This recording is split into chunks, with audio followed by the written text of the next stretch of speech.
Seinen mangas have become more popular than ever in recent times. With the astronomical rise of manga such as Berserk and Vinland Saga, many seinen mangas characterized by their grim and dark storytelling have become very accessible. And while it'd be an oversimplification to say that seinen is just quote-unquote violent, and that is the only difference between seinen and shonen, for what it's worth, violence can be one of the defining traits of many seinen mangas. So much so that some of it comes across as being gimmicky and done for the sake of shock value without carrying much weight, and most manga readers have already become desensitized to extreme gore and violent stories. But there is one manga that, regardless of how many messed up stories you've read, will still make your stomach turn. This manga is called Bouncer, written by Mitsuta Makoto, who's also known for the delinquent manga Out. Bouncer follows the story of Joichiro Shishido, an unemployed young man in his late teens, going through the motions, getting into fights, and doing whatever to get by. One day he gets involved with the security group, a band of bodyguards called Tokyo Fist, and following this encounter, he wanted to work with them and made it his life mission to join Tokyo Fist at any cost. It's a relatively simple synopsis that suggests a cool action-packed story, but what's lurking underneath is so much more, so much darker. Shishido would mess up his first few gigs working alongside Tokyo Fist and nearly got fired. But due to his heart and passion, he managed to earn another shot at getting employed. Shishido would have to take a written test on how the security industry works and actually managed to pass with an impressive score. As the final test for whether or not he'll get the job, Shishido had to go through a simple task, an obstacle race of sorts. He had to deliver an object from one specified destination to another. Along the way, he had to fend off some low-level yakuza specifically hired for the job. Despite being a very intense trial for a first-timer, things were going well overall. But then this happens. He runs into these people, Sato and Suzuki, a man with one missing arm and a towering giant man in a bizarre wolf mask that can't be described as anything other than strange. Despite feeling a clear sense of trepidation, Shishido made sense of the situation as being part of the mission. But a grim reality would set in after witnessing what happens afterwards. Out of nowhere, Suzuki would brutally attack several Yakuza members and heinously murder them in cold blood, leaving their bodies distorted, twisted, so disfigured to the point that you can't even recognize them as human. Shishido would react to this in pure silence, completely frozen at the terror he's witnessing. He'd have to take a moment to collect himself before eventually putting together a plan to escape. And it was at this moment that I realized Bouncer wasn't just some action manga.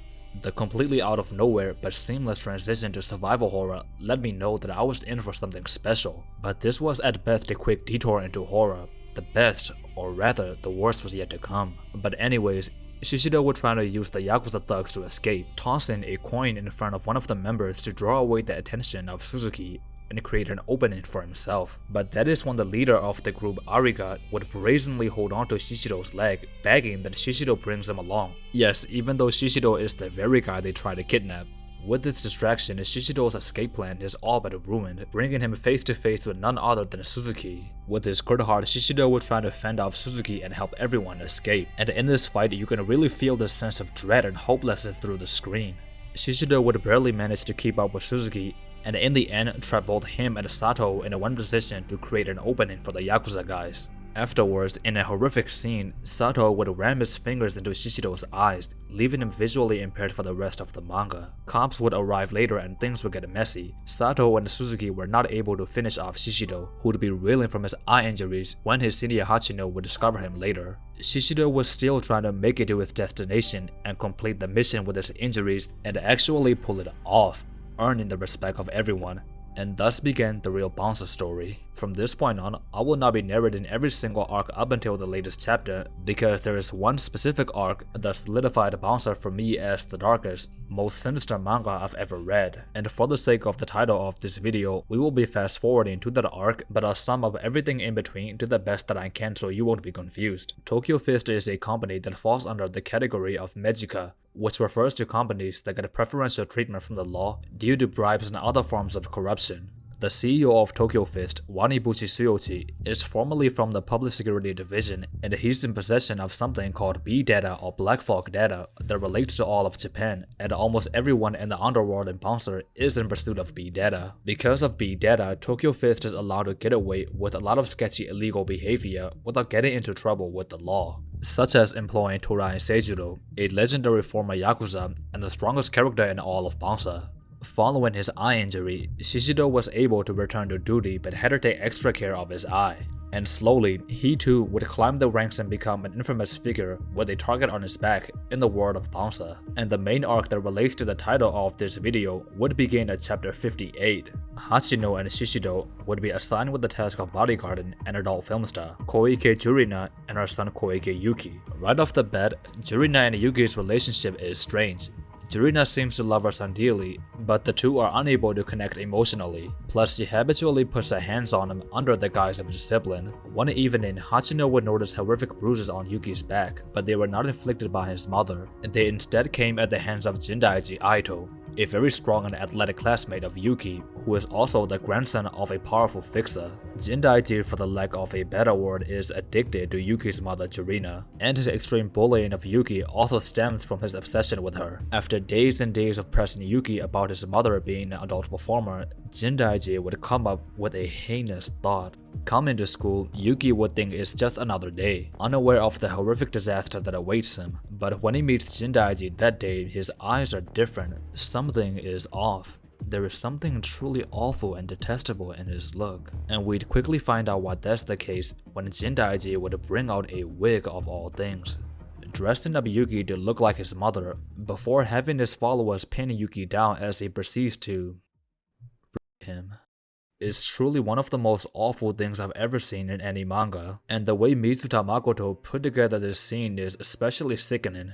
When violence or sensitive content in manga reaches that over-the-top gimmicky level where it feels like blood is splattering everywhere for no reason, it does nothing to you. It's just an edge fest, it doesn't move you.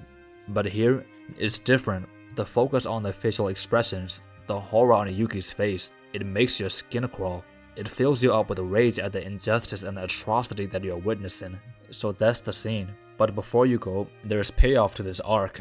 Lots of it. So stay with me, our story's not over. I wouldn't call Bouncer a great manga if it was just some sick fetish manga. On the contrary, I'd drop it instantly. So after Yuki's traumatic experience, Hachino would instantly take notice in Yuki's expression, the extreme stress and pain that he's going through. Being someone who has also suffered severe abuse at the hands of his own brother, Hachino would gently approach Yuki and make him comfortable enough to actually speak about what happened. And while Yuki was on the verge of taking his own life, Hachino would try to speak to him. Hachino believes that love and kindness are two different things, and that people can commit atrocious actions in the name of love. Love can be self-serving. Not love, but kindness is the only selfless emotion. Hachino would candidly share about how his brother abused him, and assured Yuki that he's not alone. With this, Yuki will trust Hachino enough to confide in him and speak up about his experience, shocking both Hachino and Shishido. Lastly, Yuki would make one last request, asking that Hachino and Shishido teach him how to kill a person. Hachino and Shishido would actually comply, and with that, the get back begins. The next day, Yuki would draw Jindaiji away to a private spot, and when Jindaiji attempts to do you-know-what on him again, Yuki will instantly pounce on him and goes berserk, exacting his revenge and stabbing him repeatedly for all the trauma that Jindaiji has caused him. Meanwhile, Jindaiji's bodyguards, led by Goto Kaisai, implying to be another one of the strongest characters in Bansa, would arrive at the location, looking for their young master, and they'd bump into Shishido and Hachino, who don't allow them to proceed further. But before the situation could escalate, Hachino gets a call from Yuki, saying that it's finished. And here, it'd be revealed to us that Yuki learned to strictly avoid vital organs while stabbing his opponent, leaving Jindaiji with non-fatal wounds. In a surprising but very welcome twist, Goto, while investigating the situation, would actually not blindly take Jindaiji's side, and upon finding out the truth, he'd heavily reprimand his young master for his wicked crimes. After the situation calmed down, Yuki would decide to go to the police and report on everything, prompting Goto to say in response that if he does so, Hachino would have to go to jail, since it'd be obvious and had all put together the plan. However, Hachino would insist that he has no problem with this whatsoever, saying that if Yuki can move on and heal from his trauma, he'd be willing to do anything.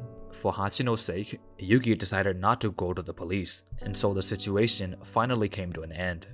This arc was as wholesome as it was disgusting. Mizuta Makoto uses violence and these horrible situations and turns them on their head, and it shows you that you can come out of the other end a stronger person or at least overcome them. But it's not done in a cheesy inspirational way. It's a realistic portrayal of the kind of damage that gets inflicted on these victims. The extreme content in this manga doesn't exist for shock value reasons and actually has a purpose. I only touched on one arc in this video, but Bansa is one of the most cinematic manga I've ever read. And there is a scene where Shishido ran into a character named Kakine Yosuke, a top-level Yakuza, also after being dead. Kakine used his own daughter to spill ice cream onto Shishido's coat, and afterwards, he takes an unsuspecting Shishido to a coffee shop that he owns. And this encounter is one of the most well-crafted scenes I've ever seen in any manga.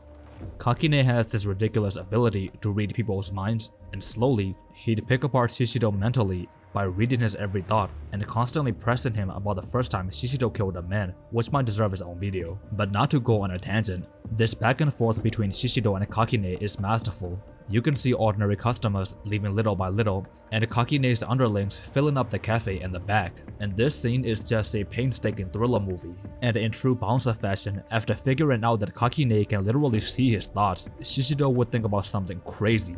He'd basically think about shooting Kakine and his daughter who was asleep, even at the risk of getting himself killed and shot to death by Kakine's men. This was an intentional message that he wanted to send to Kakine because he knew Kakine would see it. And there is no crazy, sick, twisted scene that is too far from Mizuta Makoto. But as I have mentioned before, the sick, brutal scenes in Bouncer are always backed up by genuinely well-written, amazing arcs and characters. Take for example the arc after Shishido's eye injury. Arika, the same guy that Shishido saved at the beginning of the manga, once again begging Shishido for help because the Kenbo-ren is after him for stolen money. On the other hand, Kurosu Towa, a high-ranking member of the Kenbo-ren, has quit the gang life and is working at a convenience store, even enduring getting cursed out by rude customers because he wants to leave the gang life for good. And when he's tasked with finding Arika, he's adamant about not returning to the gang life and doesn't accept the gig until he learns that his friends have gone missing at the hands of Shishido. And when he comes face to face with Shishido, he tries to reason with him, claiming that they have valid reason to capture Arika and that quite frankly, Arika is a slimy backstabbing person that should not be defended. But for Shishido, his client is his client. It doesn't matter what kind of person they are, it's his job to defend them. Both sides bring up great points, and it creates this effect where you're invested in the drama. And the fight that's about to unfold has stakes because you care about the people involved. I say this over and over again on this channel, but this is what action storytelling is supposed to be. During the fight, it's revealed to us that Towa was severely abused by his parents, and he has a different personality that was born out of this trauma.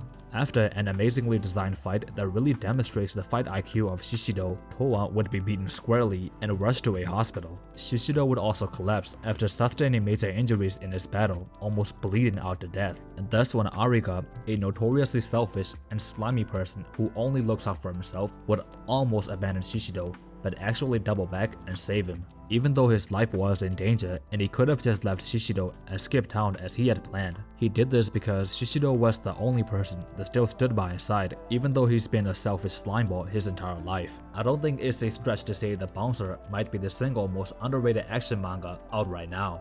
It's filled with amazing world building, action, drama, lore, story, and it has some of the most cinematic paneling and art that I've ever seen. Bouncer resembles a Yakuza game or a Korean gang movie more than your average seinen manga, and that's the selling point of it. If you like gritty crime stories with endless memorable characters and fight scenes, you have to try Bouncer. Even though I went over as many arcs as I can in this video, there's still so much to enjoy and see for yourself. And with only 79 chapters out as of the recording of this video, there is still so much more to come from this hidden gem, and now's the best time for you to hop on the journey as well. So that's the video. The support on the Kengan Ashura videos have been tremendous, and I hope you guys don't mind a different video here and there in between the Kengan uploads, because as much as I enjoy making Kengan videos, I feel like I have more to offer as well. But regardless, the next video will be a Kengan video on Agito, and I have tons of other Kengan videos on the way too, so don't worry about not getting the content you guys signed up for. As always, thanks so much for watching. So far, it's been your boy Edward Takeshi. Please like and subscribe if you enjoyed, and I'll catch you in the next video. Peace.